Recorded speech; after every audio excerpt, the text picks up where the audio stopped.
আর সন্ন্যাসিনী নন মমতা কুলকার্নি। চলতি বছরের মহাকুম্ভে কিন্নর আকড়া থেকে পাওয়া মহামণ্ডলেশ্বর উপাধিও আর নেই তার।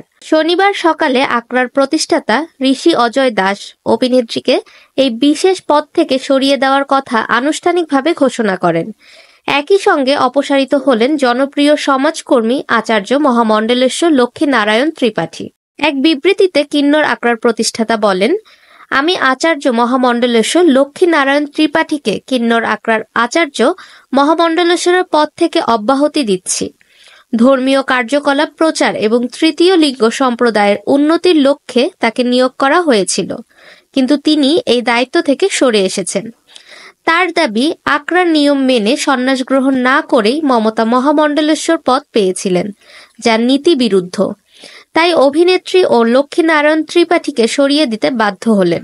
ঋষি অজয়ের অভিনেত্রীর বিরুদ্ধে মাদক চোরা কারবারের সাথে জড়িত থাকার অভিযোগ নিয়েও মুখ খুলেন। তার কথায়, মমতার বিরুদ্ধে মাদক চোরা কারবারে জড়িত থাকার অভিযোগ রয়েছে। এমন একজনকে হঠাৎ করে নিয়ে এসে সন্ন্যাস ধর্মে দীক্ষিত না করেই এত বড় উপাধি দিয়ে দেওয়া হলো, এই অন্যায় মেনে নিতে পারছি না।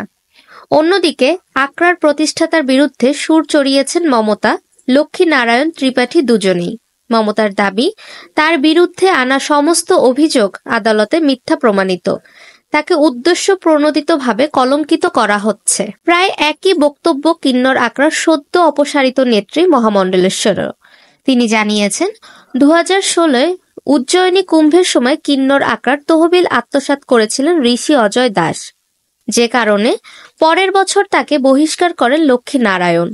2019 সালের প্রয়াগরাজ কুম্ভে কিন্নর আকড়ার আনুষ্ঠানিকভাবে জুনা আকড়ার সঙ্গে জোটবদ্ধ হয়। আকড়ার প্রত্যেক সদস্য মহন্ত হরি গিরিকে গুরু হিসেবে গ্রহণ করেন, অর্থাৎ গুরু পদে ঋষি অজয় দাসের অস্তিত্ব অস্বীকার করেছেন লক্ষ্মীনারায়ণ। ফাহমিদা বিনতে আনোয়ার, নিরপেক্ষ নিউজ ডেস্ক, ঢাকা।